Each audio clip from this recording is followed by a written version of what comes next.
Bueno, buenas noches a todos, una vez más reunidos en este programa MCI Talks para una de las etapas más importantes que todos vivimos, la niñez, la preadolescencia y la adolescencia. Hoy vamos a hablar acerca del bullying y bueno, para ese tema yo pienso que es importante poder primero tener voces de aquellas personas o preadolescentes, adolescentes que vivieron en carne propia situaciones de bullying y los superaron, y también lógicamente tener pues en nuestra mesa de trabajo a expertas, personas, mujeres que desde el campo de su profesión nos pueden dar herramientas para poder trabajar e identificar los casos de bullying. Entonces presento hoy a mi mesa de trabajo, muy feliz de tenerlas a ellas, hoy solo chicas, solo mujeres. Les cuento, tengo acá a mi lado izquierdo a la trabajadora social Luisa Cordero, ella es trabajadora social de la Universidad Nacional.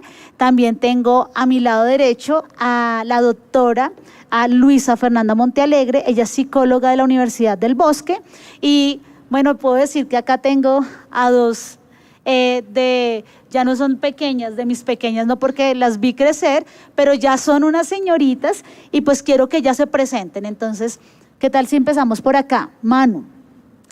Bueno, muy buenas noches, qué alegría estar acá, esto de verdad es un sueño para mí. Bueno, mi nombre es Manuela Moreno, tengo 14 años, estoy en el curso 9º, estudié en el colegio llamado Escolmi. Listo, gracias Manu. Y también por acá a Isabela. Cuéntanos, Isabela. Bueno, buenas noches, mi nombre es Isabela Ruiz, tengo 14 años, estudio en el Gimnasio Cristiano Montebrón y estoy en el grado 9º. Perfecto, y ahora por acá, Luisa Cordero, cuéntanos pues en qué te desempeñas actualmente y pues cómo nos puedes hoy ser muy valiosa ayuda en esta mesa de trabajo. Bueno, buenas noches, qué alegría estar en esta oportunidad.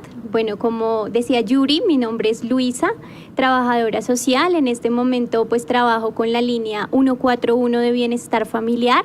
Esta es una línea que se creó pues en el 2016 como un canal para escuchar y ayudar a los niños, niñas y adolescentes de nuestro país. Entonces pues ha sido una experiencia muy especial estar trabajando en esta línea y tener la oportunidad de escuchar de voz propia de los niños y adolescentes lo que ellos viven pues diariamente. Bueno, de acá me parece pues muy interesante poder tener en nuestra mesa de trabajo a Luisa, porque pues cuando hablábamos es muy impresionante, impactante, cuando los niños son los que llaman a pedir ayuda y llaman a una línea de ayuda. Y yo hablaba con Luisa, empecemos acá, Luisa, ¿por qué llaman a una línea de ayuda y tal vez no acuden a pedir ayuda donde uno pensaría a quién, ¿no? Pues a los papás o a las personas más cercanas, pero tal vez es una ayuda anónima, ¿no? ¿Por qué crees que pasa esto? ¿O qué es lo que ustedes han identificado desde el ICBF? Bueno, básicamente cuando los niños, niñas o adolescentes llaman de pronto a la línea a contar alguna situación, de pronto de bullying o alguna situación que estén viviendo, en este sentido, uno pues trata como de indagar varias cosas. Algo que sí se verifica es el tema de a quién le has contado esta situación, ¿sí? A quién le has hablado sobre esto. Recuerda que es importante pues hablarlo con algún adulto de tu familia o profesor de confianza. Pues en muchos casos realmente los niños o adolescentes no le han contado a nadie, no le han contado de pronto ni siquiera a su familia, y de pronto eso le permite ver a uno qué tal es la familia pues de ese niño que está comunicándose, de ese adolescente, si realmente de pronto hay canales de comunicación asertivos o no. En muchos casos de pronto los niños y adolescentes prefieren contarle a un tercero porque tal vez sienten miedo de contarlo en sus familias, o porque tal vez hay un sentimiento de culpa por lo que están viviendo, tal vez sienten que lo que están viviendo en parte es culpa de ellos, y pues de pronto ese temor y esos sentimientos hacen que se queden callados y prefieran contarlo a un tercero. Sin embargo, pues se trata de orientar a los niños y adolescentes a que busquen un referente de confianza en su familia o en su colegio también, un profesor, alguien que tal vez pueda escucharlos y acompañarlos pues en ese proceso que están viviendo. Ok, eso es como el procedimiento que se hace desde la línea de ayuda. Entonces, me parece súper porque más adelante te vamos a hacer algunas preguntas respecto al qué hacer o cuál es como el proceso que se hace pues reglamentariamente en nuestro país, pero pues también tengo acá a mi lado derecho a Luisa Fernanda Montealegre. Luisa, cuéntanos cuál ha sido tu experiencia como con este tema. Bueno, creo que todos hemos enfrentado el tema del bullying, ¿no? Hay diferentes tipos de bullying, pero hoy hablamos en temas de adolescentes y niños. Creo que en el colegio todos pasamos por esta etapa y a veces podemos decir que hay cosas que son broma, pero hay cosas que sí son bullying porque ya es un acoso. Creo que tal vez normalizamos en muchos momentos el tema de que se burlen de una persona, de que no la entiendan, de que miren un defecto y le empiecen a sacar muñecos, stickers, y bueno, ahorita en la tecnología es bastante difícil este tema. Entonces creo que sí es importante hablar de esto para que los jóvenes tengan herramientas. Y bueno, ya que Luisa lo dice, yo creo que no podemos empezar esta mesa de trabajo sin definir realmente, o sea, llegar a tener claro a qué decimos bullying. Porque yo sé que todos en algún momento hemos dicho, pues no, a mí me la han montado, ¿sí o no? Acá todas, Sí. yo le preguntaba a Manuela, todavía dicen en el colegio, no me la monte, porque a mí en el colegio era como, no, bueno, yo debo decir que yo era la que la montaba, y acá yo después me tuve que arrepentir. Pero definamos, o sea, como que pongamos un límite y delimitemos el tema, porque es muy importante tú, si eres papá, lo que más nos deberíamos enfocar nosotros como padres, como iglesia, pero me especialicé en la pedagogía y la docencia porque tengo una pasión. Soy desde hace más de 10 años líder en la iglesia de niños y de preadolescentes. Creo que he visto ya crecer muchos, algunos ya preadolescentes que recibí, ya los casé. Eso suena como si fuera muy ancianita, no tampoco, llegué muy pequeña y amo este trabajo, pero justamente cuando yo estudiaba, ¿por qué como que uno tiene que saber de estos temas aún si es papá o líder? Pues porque es algo que estamos viviendo. Y que tú no lo sepas o no lo hables no significa que deje de pasar, sino que lo pueden estar viviendo. Entonces yo encontraba que pues la UNICEF se define una cosa y es acoso escolar, que es diferente a lo que es el bullying. O sea, el bullying ya es como que la etapa en donde ya llegó a un límite. El acoso escolar es todo tipo de daño. Entonces tú puedes decir, yo sufrí acoso escolar cuando alguien me pegó un golpe, porque te dañó. Puede ser daño físico, puede ser daño verbal, porque yo creo que de lo que más sufríamos cuando estábamos en el colegio, sí o no, Manu, es del acoso verbal. Es de cuando con las palabras se puede herir más que con los golpes, pero también hay otro tipo de acoso. ¿Cuál es el otro tipo de acoso, doctora? Sé que habíamos hablado como que es un acoso social, que es cuando ya se excluye, ¿no? Claro, cuando la persona llega al colegio y no encuentra amigos, cuando la persona llega y te rechazan porque de pronto eres de una tez diferente, porque eres pues morenito o porque eres muy blanco o porque tienes de pronto los dientes un poco salidos o porque eres de unas orejas un poco más grandes. Entonces es ahí donde empezamos a ver que cosas que tal vez uno veía que eran inocentes de niños ya empiezan a afectar a los jóvenes y a decir, pero es que ya no me veo como quiero, o sea, ya quiero operarme, quiero cambiar porque no me gusta. Pero es por toda la presión social que ejerce en el niño, en el joven, y empiezan a transformar su pensamiento y esto empieza a bajar su autoestima. Entonces la persona se siente sola, la persona siente que todos juegan, que lo invitan a jugar fútbol, básquetbol, y nadie le invita a este niño. Entonces es decir, porque a mí me están aislando, y eso es una sensación pues de sentir que te rechazan, y el rechazo es algo que afecta a nuestra autoestima. En lo que tú dices me parece clave, porque lo que yo les decía, una cosa es cuando uno identifica acoso, que es que una vez se molestó, se presentó. Entonces, por ejemplo, el que se sintió acosado porque no fue escogido para ningún equipo y se quedó al gol y pasó una vez. Entonces fue una situación difícil, pasó, pero el acoso es algo que tú te puedes defender. O sea, el niño o el adolescente todavía se sienten en la capacidad de decir, venga, no me la monte. Pero ¿qué pasa para que llegue a ser bullying? es cuando es algo repetitivo, constante, cuando no pasa solo una vez, sino se repite, se repite, se repite. Y esto destruye la seguridad del niño y del adolescente, a tal punto que llegan a sentir miedo. Entonces, el miedo acá se vuelve literalmente, como aún la palabra lo dice, como un lazo que te incapacita para pedir ayuda. Entonces, este niño dice, si nadie me puede ayudar. Y acá es cuando ya pasó un nivel en donde afecta su manera de pensar, su manera de verse, y en donde llega a ser, cuando tú lo ves aún en casos externos, que lo vemos y es tristemente casos terribles, porque aún la tasa de suicidio, yo creo que, pues Luisa, es terrible cuando uno ve las estadísticas, el suicidio en la edad de niños y adolescentes. Antes uno no veía o no escuchaba de casos así, pero cuando uno escucha de esto, y lo peor de todo aún, de casos de personas que llegaron a asistir a la iglesia con sus hijos y que se suicidan, uno dice, Dios mío, hay que actuar y hay que actuar ya.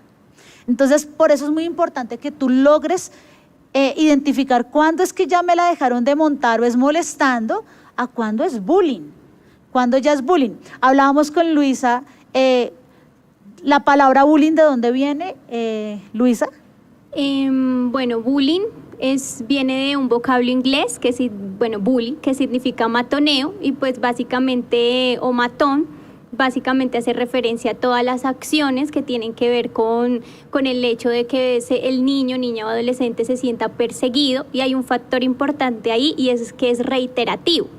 Lo que decía Yuri hace un momento, o sea, no es una situación que ocurrió de que hoy me dejaron fuera, no me escogieron para ningún equipo de deporte, sino que ya es algo reiterativo, algo constante, que hace que finalmente la seguridad de ese niño, niña o adolescente empieza a estar en juego, tanto su seguridad emocional como pues su seguridad física, porque muchas veces el bullying también pues tiene que ver con maltrato físico. Ya cuando se siente vulnerada, pero bueno. Yo pienso que es importante hablar de los actores, los que intervienen para que se presente el bullying, ¿no? O sea, en todo este proceso hay varios actores y encontramos por un lado a quiénes, pues a la víctima, que en este momento son ¿quién? Pues nuestros niños, sus hijos, los niños que tenemos asistiendo a la iglesia o los niños de afuera, los compañeros del colegio de nuestros hijos. Y entonces por eso nosotros tenemos que identificar cómo identificar o cómo poder lograr sin que ellos nos pidan ayuda, porque acá es donde, bueno, voy a empezar a hablar con mis invitadas. Acá yo sé que no es tan fácil hablar de lo que uno vivió, ¿no? Pero en Dios uno sabe que cuando uno pasa una situación lo hace porque esto tiene un propósito, Isabela, y lo que tú viviste le va a ayudar a muchos niños y papás para que tal vez identifiquen a sus hijos. Y algo que veíamos muy fuerte es que lo más grave del bullying es que los niños no hablan, no piden ayuda y soportan por mucho tiempo, hasta realmente que alguien lo ayude. Quiero que tú nos cuentes desde tu manera o desde tu situación, desde lo que tú viviste, ¿por qué no hablar? ¿Por qué el silencio? ¿Por qué quedarse callado? Pues en mi caso, más que todo era por un tema de pena, porque me daba miedo hablarle a mis papás y decirles que fueran y dijeran algo, me daba miedo que luego me molestaran más porque se fueron al colegio y que mis amigos me dijeran, ay, ahora viene con el papá, ahora viene con la mamá a defenderla, y cosas así como la pena, con un miedo de que continúe o sea aún peor. Wow. Y en tu caso, ¿por qué no hablar, Manu? Porque pues uno dice, bueno, Manu tiene papás pastores, pues los papás re lindos, o sea, ¿por qué no decirle? ¿Qué pasó en tu caso, Manu? Bueno, en mi caso lo que pasó fue que yo tenía como ese temor de decepcionarlos, porque se deja molestar, si siempre hemos orado por usted, como que ¿por qué lo permites? También del qué iban a decir de mí, me daba mucha vergüenza que los demás se enteraran de mi situación, y que esto también pudiera avanzar, lo que decía Isa, en el colegio, porque ellos se enteraban y rápidamente accionaban más si lo molestaban a uno peor de lo que ya lo molestaban antes. Wow. Y esto es como lo que ellos vivieron, porque a veces uno dice, pero ya como papás, yo acá soy mamá de un niño y no de un adolescente, pero no siempre espero, ¿por qué no me dijiste? Pero cuando ya uno escucha, los otros actores, aparte de las víctimas, pues tienen que ser los padres. Y qué importancia identificar la función que debe tener un papá, porque realmente si nosotros vemos el propósito de la familia, ¿cuál fue desde el principio? Proteger. Proteger. Y lógicamente yo te digo, papá, esto no lo hacemos para que te sientas acusado, porque hay momentos en donde tú puedes estar viendo una situación con tu hijo adolescente, preadolescente o niño que tú dices, yo no lo entiendo, yo no entiendo cómo reacciona, yo no entiendo cómo habla, pero yo quiero que hoy Luisa nos pueda dar herramientas a los papás para poder identificar, porque yo veía algo, y es que realmente el bullying deja marcas. El bullying no es algo como, sí, es algo que se te va a pasar. Ah, no, cuando te gradúes lo superas, deja marcas. Si no se va a tratar eso, tal vez van a ser marcas que van a afectar tu juventud, tu edad adulta, tus decisiones. Entonces, tú como papá, que tal vez no te has dado cuenta, tú dices, no, todo está perfecto. Luisa, doctora Luisa, ¿qué le podemos aconsejar a los papás? ¿Qué herramientas les damos para que un papá identifique el bullying en sus hijos? Bueno, antes de entrar al identificar, quiero resaltar que con lo que dice Manu y Isabela, es importante entender que hay algo que traba a los jóvenes para poder hablar, pues son todas las voces interior, ¿sí? El qué va a pasar, ¿sí? O sea, ni siquiera es que sea real, ni siquiera es que los papás se vayan a molestar ni nada, sino es un proceso a nivel cerebral que te hace sentir miedo y angustia. Entonces, no es que los niños no quieran hablar, no es culpa de ellos que no quieran hablar, es que simplemente es difícil hablar. Es difícil porque tú piensas en el qué puede pasar y todo el tiempo van a estar bombardeados en su mente, aún sintiendo temor de las frases que les repiten y de la ausencia de sentir acompañamiento por sus profesores, que son los más cercanos y que tal vez no se dan cuenta de que la persona está siendo pues aislada. Entonces sí es importante que como papás sepan que tal vez va a ser difícil para ellos hablar, va a ser difícil poder expresar sus emociones, pero es ahí donde vamos a entregarles unas herramientas que ustedes van a poder usar y les van a permitir, primero, yo lo he llamado las 4 Cs. Lo primero que tenemos que hacer es compartir. Nosotros necesitamos compartir con esos jóvenes, con esos niños, para saber qué es lo que está pasando. Y hablamos del compartir porque no quiere decir que todo el día estén en la casa, entonces yo comparto con mi hijo, no. Hay momentos y tiempos de calidad. Entonces yo tengo que tener un tiempo donde yo hablo con mi hijo, lo miro a los ojos y puedo decirle cómo estás, cómo te ha ido. No que simplemente esté por ahí en la casa y digo, sí, yo lo acompaño y yo estoy ahí. No, sino que yo pueda preguntarle, que pueda observarlo, que pueda entender que tal vez es lo que está pasando en él, porque hay algo muy cierto y es que nuestra cara refleja lo que está pasando. Pero a veces estamos tan atareados en nuestros quehaceres, en nuestro trabajo, que no nos damos cuenta de que tal vez ellos están tristes, que algo les pasa. Entonces, lo primero que debemos hacer es conocer. Doctora, y acá es clave lo que tú dices, porque cuando yo conozco, yo también identifico las características de mi hijo. Entonces, yo sé cuando la manera de ser de mi hijo es tranquila. Entonces, que es un niño que es de pocos amigos, y pues ya también conozco y pues si lo conozco sé, no, pues es que él es más así. Pero si mi hijo no es así, si mi hijo es como mi hijo, que él por todo lado quiere tener amigos, quiere a todo el mundo invitar a la casa, mejor dicho, la cuarentena fue porque él todos los días quería tener, y un día esto cambia. Entonces es ahí cuando yo que lo conozco, que sé qué le gusta hacer, que conozco cómo se llaman sus amigos, si un día le digo, oye, ¿cómo está tu amigo José Daniel? Y él no me dice nada o me responde con evasivas, yo voy a decir, hey, algo está pasando. O si yo le digo a mi hijo, ¿cómo están tus amigos? ¿Quiénes son tus amigos? Y mi hijo, amigos, si vacila y no tiene amigos, pues ahí es donde uno tiene que, son señales, es lo que yo entiendo, ¿verdad? Sí, son señales porque en el acompañar vamos a poder conocer, que es lo que tú hablas, pero también tenemos que conocer cuáles son las debilidades, porque nosotros somos, pues podemos reconocer muy fácil lo bueno, pero cuando hablamos de las debilidades es como, no, mi hijo es perfecto. No, no es que sea imperfecto, es que simplemente como seres Me salió humanos, defectuoso. No, eso no pasa. No tiene defecto de fábrica. No. No, tienen debilidades. tienen debilidades, ¿sí? Y esas debilidades son las que nosotros tenemos que empezar a fortalecer.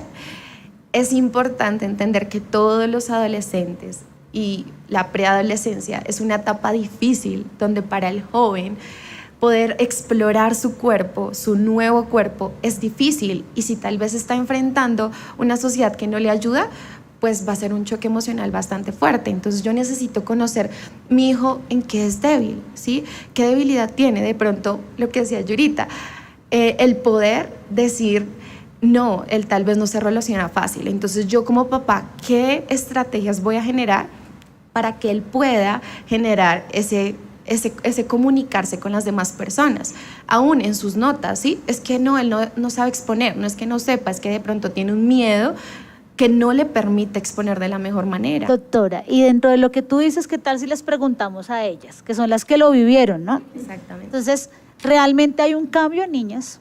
O sea, cuando uno empieza a pasar esa situación, ¿tú empezaste a cambiar? O sea, ¿tú empezaste a comportarte diferente? Pues me reservaba más. Antes, cuando era más pequeña, siempre crecí siendo una niña muy como extrovertida y hablaba con todos, me reía con todos. Pero a medida que fui creciendo y que a la gente no le gustaba tanto lo que yo hacía o en mi caso lo de que era cristiana, empecé a ser como más callada, me alejaba más, y pues fue algo duro porque me gustaba tener amigos y dejé de un momento a otro como hacer igual que antes. O sea, sí hay un cambio. Eso sí empieza a dejar marcas. Y en tu caso, Manu, o sea, ¿qué pasa cuando empiezas a vivir esto? ¿Qué le pasa a la Manu antes de esto y a la Manu después de empezar a vivir el bullying? Yo creo que mis papás y todo mi núcleo familiar se dio cuenta de mi cambio. Yo sí desde chiquitica he sido un poco más reservada, pero sí he sido un poco más social. Yo siempre les cuento toda esa confianza entre padre e hijo, que eso es muy importante. Pero cuando yo empecé a vivir esto, empecé a no hablar literalmente nada, a bajar la cabeza, mi aspecto físico cambió, por todo estaba triste, tenía depresión, o sea, todo cambió, ya no me gustaba ni siquiera vivir. Wow. Entonces, en este punto yo pienso que ya, pues ustedes también quieren conocer, en lo que tú dices de conocer, es conocer la situación, y algo de lo que yo les puedo aconsejar es, algo que necesitamos como padres para conocer, es tener ese tiempo de compartir, tú nos lo decías, ¿no? Compartir y de verdad de sentarnos con ellos y hablar. Y llega un momento en donde hablando, ellos van a poder contar lo que pasó. Y cuando ellos empiezan a contar, que tú te puedas sentar, no acusando, no, ¿por qué no me dijiste? No, ¿por qué hasta ahorita hablas? ¿Y por qué no le dijiste a alguien cuánto tiempo? No escandalizándote, sino que ellos encuentren en ti esa salida que ellos estaban esperando. Entonces, ¿cuándo te decides a hablar? O sea, ¿cuál fue como el detonante? Y cuéntanos cuál fue la situación que viviste, Isa. O sea, ¿por qué te hicieron bullying? O sea, ¿qué fue como el extremo que tú dijiste, ya no soporto acá esto? Ok, todo comenzó cuando entré a un colegio que no era cristiano, un colegio en el que todo el mundo era o ateo, los papás eran judíos, un colegio muy permisivo en todos los sentidos. Habían todas las religiones, todos los pensamientos, y pues yo llegué siendo cristiana. Yo llegué y pues al principio, como estábamos chiquitos, mis amigos no les importaba tanto, pero cuando fui creciendo se empezó a notar más y ellos empezaron a decir groserías. Yo pues no me gustaba y se comenzaron a molestar por eso. Me empezaron a excluir de diferentes grupos, en ningún lado me aceptaban como era, como mis pensamientos. Pero yo me quedaba callada, comenzaron a molestarme con diferentes cosas, me echaban agua, me hacían cosas, me decían santa repetitivas veces, y llega un momento en el que paso a sexto y le comentó a mis papás lo que estaba viviendo. Le comentó como diciéndoles, por favor papi, te voy a pedir algo, pero por favor no vayas al colegio a decir nada, solamente te quiero contar para que me ayudes, para que oremos. Y les conté, y mis papás pues comenzaron después a orar y como a tratar de solucionar las cosas. Wow, impresionante, porque saben que uno lo cuestiona mucho, que nuestros hijos, sobre todo aún cuando están creciendo, con todos los cambios que crecen, y aún ellos están siendo formados en su fe, y aún cuando empiezan a sufrir esa persecución por ser cristianos. Acá que me parece muy clave, que cuando Isa dice, yo sabía, pude hablar y pedir ayuda en oración, es porque aún eso no te hizo dudar de tu fe. O sea, en algunos momentos tú no dijiste mejor no ser cristiana. ¿Qué pensabas, Isabela? Pues no sé, fue difícil, porque sí había momentos que yo decía, ¿será que tengo que cambiar? ¿Será que me tengo que volver como ellos? Yo quiero tener amigos, yo quiero acercarme a ellos. Pero había algo en mí que me decía, no, tú necesitas a Dios, es mejor estar con Dios que con personas que te están mal influenciando, que te están diciendo cosas feas, no te puedes volver como ellos. Y siempre como que no quise volverme como ellos, y en ningún momento me dejé influenciar, y por eso me excluían más. Me impacta, ¿saben por qué, papás? Porque lo que ustedes hacen con sus niños, el hecho de traerlos a la iglesia, el hecho de que ellos vean la fe en ustedes, porque realmente el mayor ejemplo que nosotros le podemos dar a nuestros hijos es lo que ven en nosotros. O sea, si de hecho Isabela le pidió oración a sus papás, es porque sus papás, ella los veía orando, ¿sí o no? Sí. Y realmente una de las maneras para que nosotros guardemos, porque yo quiero también ser clara con esto, y creo que Luisa nos lo puede decir, no es que nosotros los podamos meter en burbujas, en donde nunca van a, o sea, que no se la monten, que no le vayan a decir santa, que no le vayan a decir, todos los que hemos sido cristianos desde adolescentes, yo llegué a la iglesia cuando tenía 12 años, en plena preadolescencia, así, hormonas, a todos nos han dicho o aleluya o todo esto, pero tampoco que se vuelva como el niño de cristal, el que nos soporta. Pero cómo nosotros poderles formar en su identidad tan seguros que aunque ellos pasen por pruebas, ellos no retrocedan. Tú ya, porque pues ellas lógicamente, aparte de ser psicóloga y ser trabajadora social, son líderes de esta iglesia, han tenido casos de adolescentes que han ayudado. ¿Tú qué le puedes decir a un papá de verdad de la importancia de fortalecer la fe en ellos? Sí, pues bueno, en este caso, como tú lo decías, la familia realmente debe ser un factor de protección en los niños, niñas y adolescentes. Digamos que el tema del bullying o del acoso escolar no es algo que un papá pueda tal vez en algunos casos evitar. Sí, mientras el niño esté en la vida o en el mundo, va a tener que enfrentar luchas. Pero si la familia es un factor de protección, eso quiere decir que la familia es ese lugar donde se está nutriendo al niño. Se está nutriendo al niño en su autoestima, se está nutriendo al niño en su fe. Entonces, si esta familia, al ser un factor de protección, le ha dado eso al niño, el niño va a tener más herramientas y más recursos para poder enfrentar una situación de bullying o acoso escolar. Diferente es cuando la familia es un factor de riesgo en vez de ser un factor de protección. ¿Y a qué me refiero con que sea un factor de riesgo? Un factor de riesgo es cuando la familia, en vez de propiciar en el niño de pronto una autoestima sana, propicia una autoestima débil o baja. Entonces, de pronto en esa familia el lenguaje que habitualmente se usa es un lenguaje tal vez de groserías o de hacer sentir a las otras personas inferiores, o tal vez incluso de maltrato físico. Entonces, en el momento que ese niño, niña o adolescente enfrenta el acoso escolar o el bullying, pues no va a tener los suficientes recursos para enfrentarlo.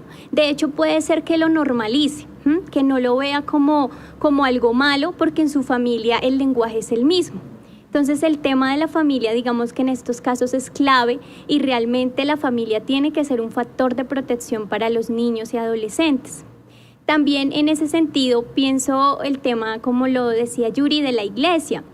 Cómo la iglesia también puede ser un factor de protección para los niños y adolescentes cuando ellos de pronto tal vez no tienen en sus familias esa figura o ese factor de protección, pero de pronto en su iglesia sí pueden contar con un líder a quien contarle lo que están viviendo, o pueden contar con tal vez niños, niñas y adolescentes de su misma edad con los que están en un grupo, y también tal vez esos otros niños pueden entender pues lo que ellos están atravesando. Entonces también la iglesia viene a ser un factor de protección en estos casos. Lo que tú dices me parece clave y yo le quiero preguntar a Manuela, porque pues como les decía, la conozco desde chiquita, pues es hija de pastores, imagínense a cuántos encuentros ha ido Manuela, cuántos campamentos. Manuela, estar en la iglesia, ¿se ayuda para cuando uno está pasando un proceso de bullying o de acoso? Demasiado. Recuerdo mucho que hubo un día en donde yo llegaba al colegio y teníamos que venir acá a una reunión, y el pastor César, creo que fue, dio la cita bíblica de: todo me es lícito, mas no todo me conviene. El mundo pasa y sus deseos, pero la palabra de Dios siempre sigue en pie. Así que la palabra es algo fundamental, te ayuda de verdad. La iglesia es tu casa. Y eso es algo que yo siempre lo he tenido muy en claro y muy en cuenta. Mis papás desde chiquita me formaron y siempre me dijeron: tu segunda casa tiene que ser tu iglesia. Por lo tanto, cuando yo venía acá, yo me acuerdo que yo me arrodillaba y yo le decía: Señor, ayúdame. Y yo acá encontré mi segunda familia. Wow. Pero yo creo que también ya escuchamos a Isa, ¿no? Muy fuerte. Manu, ¿qué fue lo que pasó? Porque pues la niña acá, todo lo que nos cuentas, uno la ve tan fuerte, ¿no? Ya toda predicadora y pastora. Bullying, o sea... Y aparte que uno las ve todas espectaculares, ¿no? Uno siempre piensa que no, pues es que si mi hijo no es tan agraciadito, uno nunca va a decir eso, pero uno las ve todas lindas y ellas pasan unas luchas todas fuertes. Entonces, Manu, ¿qué fue lo que viviste? Cuéntanos. Bueno, desde que yo era chiquitica, siempre me molestaban y me rechazaban. Nunca, yo les puedo decir, nunca en transición, yo estudiaba con mi líder.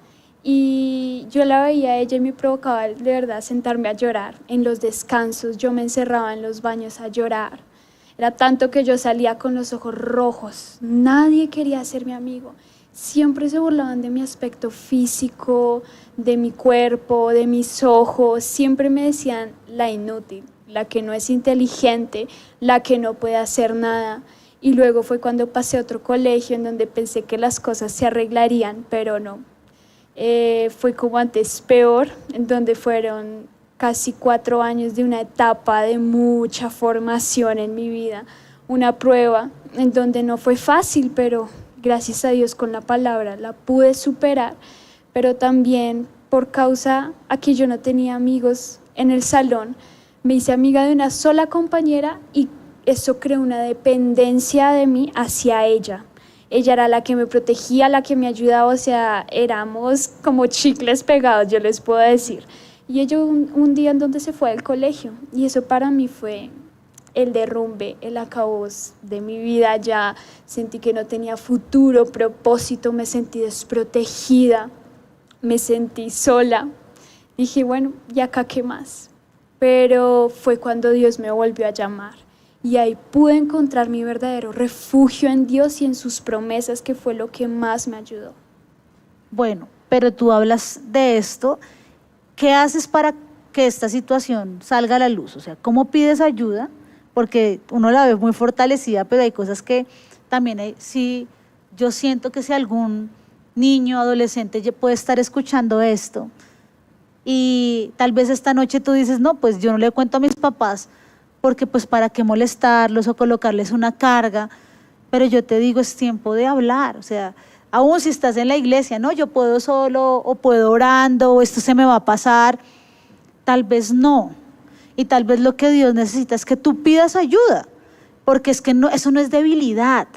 Yo pienso que la gran mentira que les han vendido a nuestros niños y a nuestros adolescentes es que pedir ayuda es el quejetas, es el que no puede solo, el que tocó pedirle a la mamá, el que lo defienda, pero realmente eso no es debilidad, eso es valentía, porque la valentía es decir, estoy pasando por esto y pues lo que tenga que pasar, ayúdenme.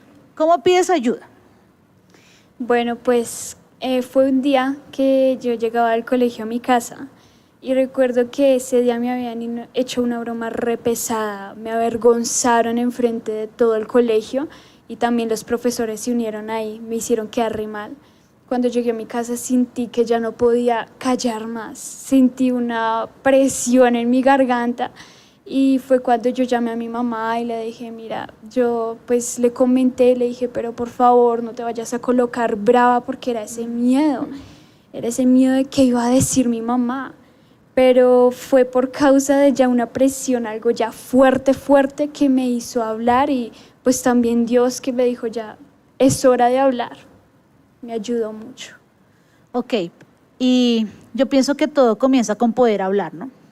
Entonces, tú nos estabas dando herramientas a los papás, nos decías que conocerlos, conocer la situación, poder identificar cuando ellos cambian, porque de hecho yo hablaba con la mamá de Isa y me decía, ella empezó a sufrir de gastritis, o sea, le empezó a doler el cuerpo, el estómago, ya no quería ir al colegio, ya como que hay señales, o sea, conocer eso, compartir, pero ¿cuáles son las otras dos cosas que nos quieres enseñar? Y creo que hay algo importante que dice Manu y es, yo pensaba en no querer vivir, ¿sí? O sea, que un adolescente pueda llegar a pensar que no quiere vivir es porque está pasando algo muy fuerte que aparentemente para muchos es normal, porque vemos que los profesores lo normalizaron, pero eso no está bien. Y el acusador es astuto y siempre va a buscar decir, pero vaya y búsquele a su papá, pero no le vaya a decir a nadie, porque es que usted puede solo. Ahí sí él cree que yo puedo solo. Entonces es donde esa persona también nos infunde el miedo de buscar ayuda. Y es ahí donde pues ellos se salen con la suya, porque finalmente si nosotros no buscamos ayuda, pues nos vamos a estar más vulnerables porque no vamos a encontrar a alguien que nos ayude a salir de esto. Pero para los papás, como lo hablábamos, es el poder compartir, el conocer y el poder comprender. Creo que es tan importante comprender que puede que para mí sea como, ay, pero tú vas a salir de esto, todo va a estar bien, no pasa nada, Jesús también vivió acoso, a Jesús lo señalaron, pero hay algo que tenemos que entender, es que puede que como adultos podamos resistir que en nuestro trabajo no nos quieran por ser cristianos o no nos quieran por X o Y razón, pero un niño no, un adolescente no, porque en ese momento es donde él necesita acompañamiento, donde quiere amigos, donde quiere sentirse aceptado por una sociedad que lo ama. Entonces es como que todo lo que tú quieres y esperas es todo lo opuesto. Entonces esto genera una afectación muy grande en la que vemos que, digamos, con Isa y con Manu, los papás hicieron un trabajo desde muy pequeños que les permitió tener una red de apoyo para poder buscar ayuda y para poder tener una fe que la sustentaba. Pero la pregunta es, ¿cuántos niños en este momento tal vez no tuvieron esa misma red, no tuvieron esa fe, no tuvieron esa familia que los acompañó y que les minimizaron sus sentimientos? Entonces dijeron, eso no pasa nada. Entonces el niño dijo, no pasa nada, entonces me toca solo con esto, y finalmente recurren a otras cosas que son mucho más difíciles, que son visibles, como cortarse, como ya recurrir a la bulimia, a la anorexia, aún a un intento de suicidio. Entonces es donde uno dice, tampoco puedo minimizar esto, porque muchas personas tal vez hablan y dicen, ay, es que los adolescentes son como débiles. No, no es que sean débiles, lo que pasa es que están en un proceso de formación para llegar a la adultez. Y en la adultez es donde uno tiene que tener una madurez, pero ellos la están generando. Entonces por eso necesitamos que comprender que ellos van a tener miedos irracionales. Pero ¿cómo le tienes miedo a tu compañero? Pues sí, le tengo miedo, no sé por qué, o sea, no sé por qué razón, tal vez tendríamos la fuerza para empujarlo, pero en ese momento es tanto el miedo a nivel cerebral que te paraliza y tú quedas quieto, y lo que dice Manu, prefiero meterme en un baño que nadie me vea a decir como no, yo voy a poder tener amigos. Y aún vemos los ojos de Manu súper lindos, ella es súper bonita, pero ¿qué pasa con el acosador? A veces te busca acosarte porque ve que tú eres mejor que él. Entonces busca ponerte pequeñito para que él se ponga más grande. Y eso es lo que pasa. Entonces, no era que los ojos de Manu fueran feos, era que el acosador los veía bonitos, pero quería mostrarlos como feos. Entonces, ahí donde nosotros debemos acompañar y también dar un acompañamiento en autoestima, resaltar, eres bonita, me gustan tus ojos.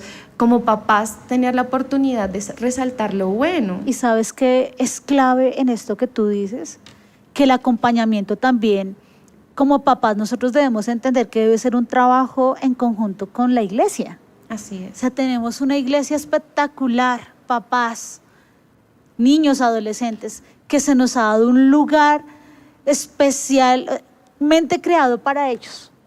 Realmente, hace una semana volvimos a inaugurar la reunión de teens presencial. Y algo que nosotros veíamos es que los adolescentes, los niños están pasando por una situación en donde quieren ser parte de algo. Y cuando ellos no encuentran, porque se encuentran con el bullying o se encuentran con el rechazo, aún por ser cristianos, nosotros ¿qué debemos hacer? Primero, sí, lógicamente lo que tú haces en tu lugar secreto y orar es muy valioso, pero hay cosas que hay que hacerlas públicas con ellos. Hay cosas que tú tienes que sentarte con ellos y enseñarles y también traerlos a la iglesia. Hacerlos parte de las reuniones, que ellos digan yo soy parte de la reunión de teens de la misión carismática, yo tengo un lugar allá, yo tengo personas con las que me puedo desahogar y yo les cuento como líder muchos testimonios. Muchas veces los niños acuden primero a los líderes que a los papás, porque es una manera, nosotros veíamos lógicamente todo, la vida de un papá ya siendo papá, pues hay muchas cosas, hay responsabilidades, pero la cantidad de tiempo no se equivale a la calidad de tiempo. Tú puedes tener tiempos de calidad en donde tú te sientas a hablar con ellos y es solo ellos, no existe el celular, realmente te preocupas por ellos, sabes cómo se llaman sus amigos, te interesas por sus gustos. Y esa calidad de tiempo nosotros debemos tenerla con ellos, pero también darles espacios en donde ellos puedan tener líderes, porque hay cosas que tal vez les va a dar pena contarnos, Claro. pero si tienen un apoyo en un líder, en sus pares, o sea, en otros niños, en otros preadolescentes que van a pasar por sus situaciones, ellos van a decir, ay, ellos pasaron por lo mismo y lo superaron, y por eso los tenemos que hacer parte de la iglesia. Ellos tienen un lugar para la iglesia, de los campamentos, de los encuentros. ¿Cómo te ayudaron los campamentos a ti, Isabela? Pues la verdad, estuve en 4 campamentos y en cada uno de ellos aprendí cosas nuevas que me ayudaron no solamente con cómo reaccionar frente a las situaciones del colegio, más como a mi vida y que muchas veces uno tiene que buscar ayuda, uno tiene que buscar a sus padres, que la iglesia es también, como lo decían ahorita, la segunda casa, ¿no? Y aprendí también que tengo ahí otros amigos, tengo amigos que oran por mí, amigos que me enseñan, amigos que me incluyen y que a la vez no es como, ay, el líder del grupo, no, todos estamos por igual y todos nos queremos, oramos por nosotros y aprendí y disfruté mucho todos los campamentos. Wow, mira, qué valioso es darle esas experiencias a nuestros hijos. Qué valioso es que ellos puedan tener historias que contar y amigos. Necesitamos darles espacios de amistad a nuestros hijos. Luisa, ¿qué hacer ya cuando se identificó un caso de bullying? O sea, mi hijo ya habló, ya me dijo, sí, efectivamente me está pasando esto. ¿Yo qué hago ahí como papá? O sea, porque primero llorar, yo digo, uno va y llora, pero no delante del niño, ¿no? Lloré con Dios, pero ¿qué hace uno para solucionar, para ayudarlo? Sí, Yuri, pues en esos casos pensaría en 2 pasos muy importantes. Lo primero pues es fortalecer los canales de comunicación en el sentido de que realmente pues el papá tiene que darle a su hijo la confianza de hablar, ¿sí? De hablar abiertamente sobre el tema, de contar todo tal y como sucedió o como está sucediendo, sin la mirada de juez, ¿sí? Sin que el niño, niña o adolescente se sienta de pronto juzgado, recriminado por lo que está viviendo, sino que pueda sentirse escuchado, que pueda sentir que en su papá, que en su familia tiene como ese apoyo para poder enfrentar lo que está viviendo.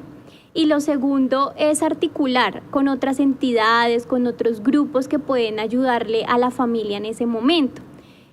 Digamos que a nivel secular uno podría pensar en que pueden articular, por ejemplo, con psicología, apoyo de psicología para los niños que de pronto han vivido esta situación. En el colegio es importante pues hacer saber la situación a los profesores. La mayoría de colegios pues tienen el área de psicología también, entonces es importante también que en esa área se alerte sobre la situación, porque en los casos, por ejemplo, de bullying escolar hay dos factores, ¿no? O hay dos personajes claves, que son la víctima y el acosador. Y en muchos casos, digamos que se le da mucha trascendencia a la víctima. Bueno, obviamente la víctima necesita un acompañamiento, pero también detrás hay un niño, niña o adolescente que está siendo acosador. Y bueno, acá esto me parece re clave, porque, ok, el caso en donde tu hijo está sufriendo bullying, pero donde tú identifiques que tu hijo es el acosador. O sea, cuando tú dices, no, es que mi hijo, ahí es su manera de ser, él es todo burlón, se burla de todo el mundo y usted lo toma como chistoso. Y es tan importante que nosotros no reforcemos conductas negativas en nuestros hijos, ni aun siendo pequeños. Porque de manera secular uno ve, ¿no? Es jocoso y tal vez hasta, no sé si ustedes vieron la noticia, terrible, por allá unos niños en la costa se emborracharon y eran la fiesta y todos los papás celebrándole. Y uno decía, Dios mío, o sea, si algo hemos aprendido y la palabra de Dios nos enseña es que como padres nosotros no podemos ser ¿qué? Permisivos. Nosotros tenemos que instruir al niño en el camino y eso implica también enseñarles empatía. Y la empatía es que yo sienta el dolor de la otra persona, porque tú dijiste dos actores, yo le pondría un tercero, yo creo que ustedes me dicen, y es el que ve y no hace nada. Total. Que esa es la mayor cantidad, Eso ¿no? es el más grande, ¿no? Porque Sí. el victimario es el que viene, hace el chiste, pero tiró como la bomba y el resto fue el que pues la aplaudió. Y ahí es donde uno tiene que revisar qué es lo que está pasando.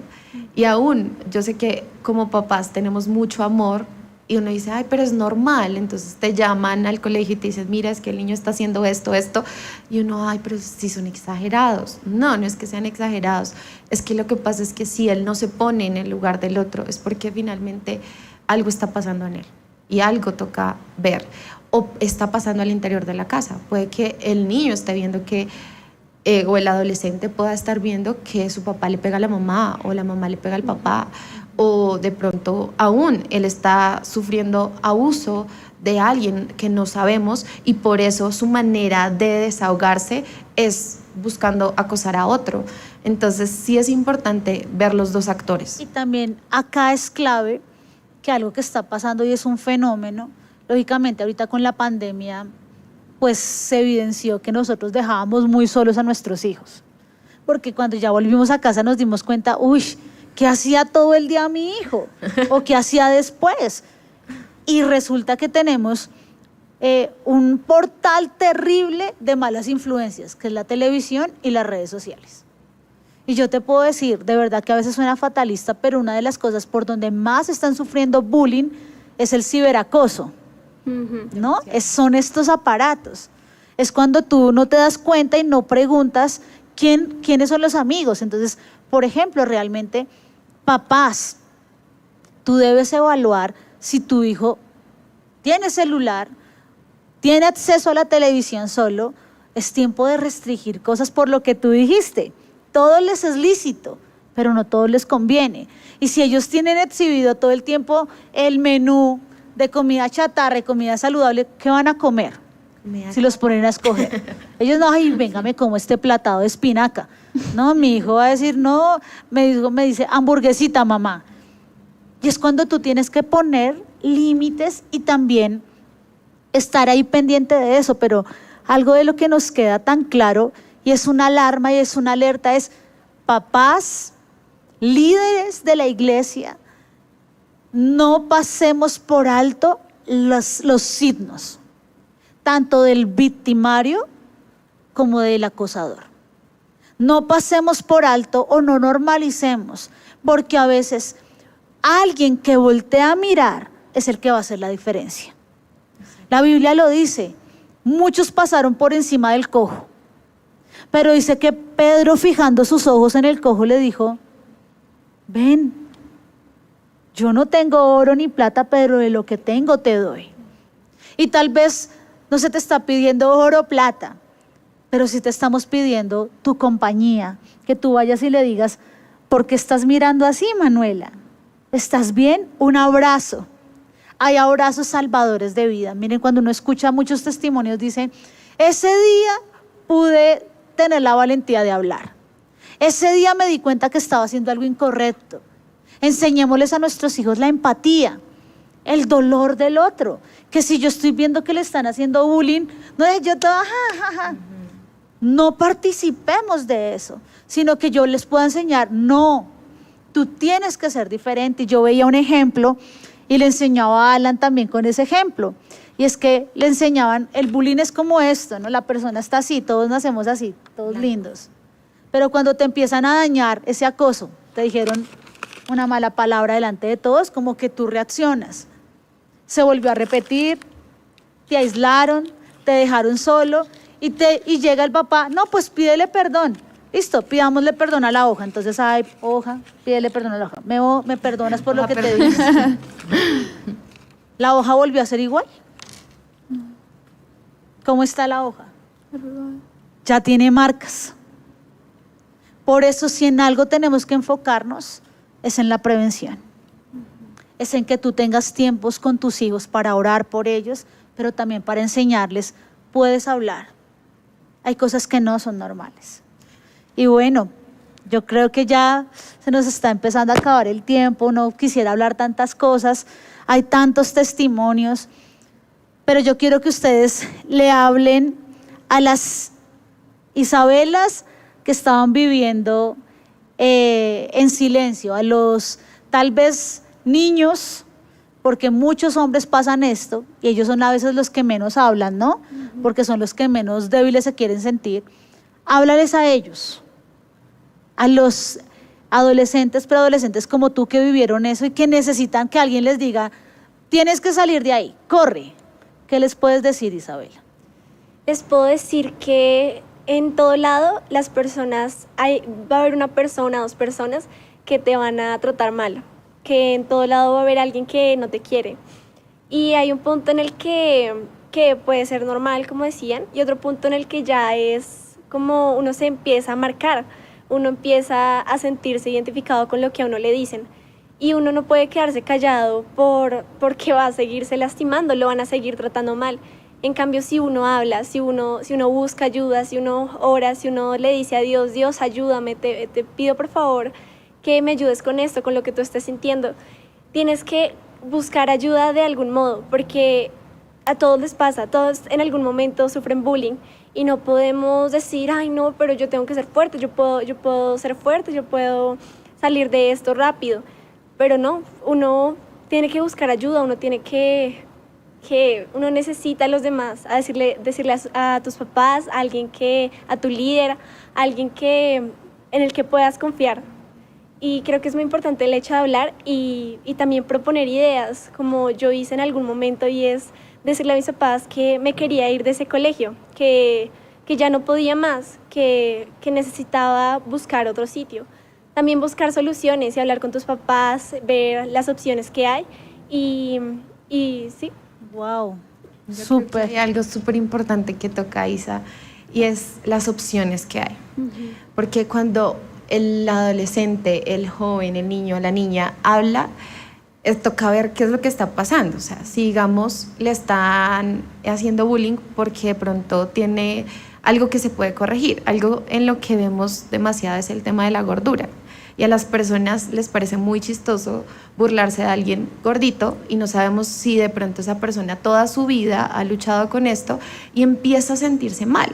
Entonces, si tú identificas que tu hijo está enfrentando esto, pues yo también puedo ayudar a mi hijo buscando una nutricionista que me permita establecer unos patrones de pues no comer mucho dulce, no comer mucha comida chatarra, no someterla a dietas estrictas, sino buscar una ayuda profesional que le permita pues apoyarla y que pues cuando ya enfrente esto se sienta bien consigo misma, porque no, pues no puede ser súper delgada, pero sí con un peso ideal donde se sienta sana y donde se sienta segura del peso que tiene. Entonces también identificar qué es lo que está pasando, o sea, si de pronto es porque se come mucho las uñas, que porque se está comiendo las uñas, entonces también es identificar cómo yo como papá puedo ayudarle y cómo puedo atraer ese factor que le ayude a tener herramientas para sentirse bien.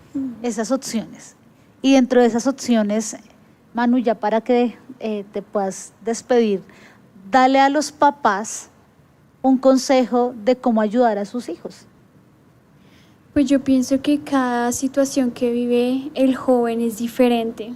Cada escenario en el que está es diferente y por lo tanto, como decían, no juzgar es algo que pues va a ayudar mucho. Pero también como que tú puedas empezar a orar por tu hijo, ayúdalo con tus palabras, pero también en la oración. Algo de lo que mis papás hicieron en mí y pues es ejemplar, es que mis papás inmediatamente acudieron a la oración, ayudarme en oración, a levantar los brazos, pero también a buscar opciones, como le decía Isa, ayuda. Y dentro de esas opciones está el caso que ellas salieron del colegio, ¿no? Sí, yo salí del colegio, buscamos otros colegios, mis papás oraron, le pidieron a Dios si era lo correcto, porque tal vez puede que Dios tuviera un mejor plan y que yo me quedara ahí o cualquier cosa. Pero Dios les dijo a mis papás que sí y les dio una palabra, les contó la historia de Moisés, que él, como estaban matando a todos los niños, la mamá de Moisés decidió Estaban dejarlo en haciendo un canasto. bullying a los niños. Decidió meterlo en un canasto y dejarlo ir por el río. Cuando llegó, pues lo tomó La hija del faraón y la llevaron a una niñera, y la niñera resulta que era la mamá. Y pues fue muy bonito porque era como una señal de tienes que dejar a tu hija, mándala por ese canasto que yo la voy a estar protegiendo. Wow. Y entré a un colegio que al principio físicamente no era muy bonito, que no me gustaba, que para ir al parque tenías que pasar una calle. Entonces, mamá, no, ¿cómo voy a dejarla? Pero era Dios diciendo, déjala ir por ese canasto que yo la voy a cuidar, yo tengo un propósito para ella. Y el año pasado, antepasado, el colegio cambió de ahí a una nueva sede súper bonita y pues fue propósito de Dios. Wow, qué importante ser sensibles, y no sé si ustedes le alcanzaban a ver los ojos a Isa contando, ¿no? Cuando uno puede hacer parte a los hijos de que Dios es un Dios que responde y auxilia. Qué lindo ver cuando tus hijos puedan conocer a ese Dios, un Dios personal, pero porque se los presentemos. Realmente algo que amo de esta iglesia es estos espacios en donde no se hablan temas que uno habla normalmente, cotidianamente, pero en donde uno puede decir, estoy pasando por una situación desesperante, alguien ayúdeme. Y resulta que tu iglesia ha pensado en ti, y realmente por eso es que es tan importante poder nosotros sembrar en nuestra iglesia, dar de lo mejor en nuestra iglesia. De verdad, damos porque amamos nuestra iglesia. En este lugar yo he sido restaurada, en este lugar tú también pudiste encontrar palabra, oración, protección. Y por eso les invitamos a que como familia, como padres, nosotros podamos también sembrar en esta iglesia que está sembrando en tus hijos. Cuando hablábamos de la reunión de teens que se lanzó, y ellos veían, me regalaron esto, wow, es una fiesta como que era, no lo podían creer. Y es tan lindo que nosotros podamos sembrar en un lugar que ha sembrado en las generaciones y en la protección de nuestros hijos. Los invitamos a que puedan donar. Yo sé que va a aparecer la herramienta para que ustedes puedan ir a hacer su donación, pero realmente terminemos dando gracias. Gracias, doctora Luisa, gracias por todas las herramientas que nos has dado a los papás. Gracias, Luisa Cordero, desde su experticia, porque ella vive casi a diario con casos de niños que piden ayuda, y de verdad que nosotros podamos ser manos ayudas. Aún si tú no tienes hijos, tú puedes darle la mano ayuda, a la mano que ayuda a un niño, a un a un adolescente que esté pasando por esta situación. Y gracias a nuestras invitadas más especiales de esta noche, Manu, qué alegría seguirte viendo crecer en Dios. No, muchas gracias por Isa, esta oportunidad. qué lindo también verte crecer en Dios y saber que lo que nosotros pasamos en Dios nunca va a ser para dañarnos, sino que esta herramienta las hizo pasar para que muchos conozcan de Él y pues puedan pasar al otro lado y decir, en Dios hay restauración y siempre hay una salida. Gracias a todos por habernos acompañado. Muchas gracias esta por la noche. invitación. Gracias, Bueno, de verdad. Gracias. Los invitamos, no se pierdan MSI Talks, más temas de interés, inviten a todas las personas porque sabemos que Dios trae una palabra y una respuesta a esa pregunta que tienes en tu corazón.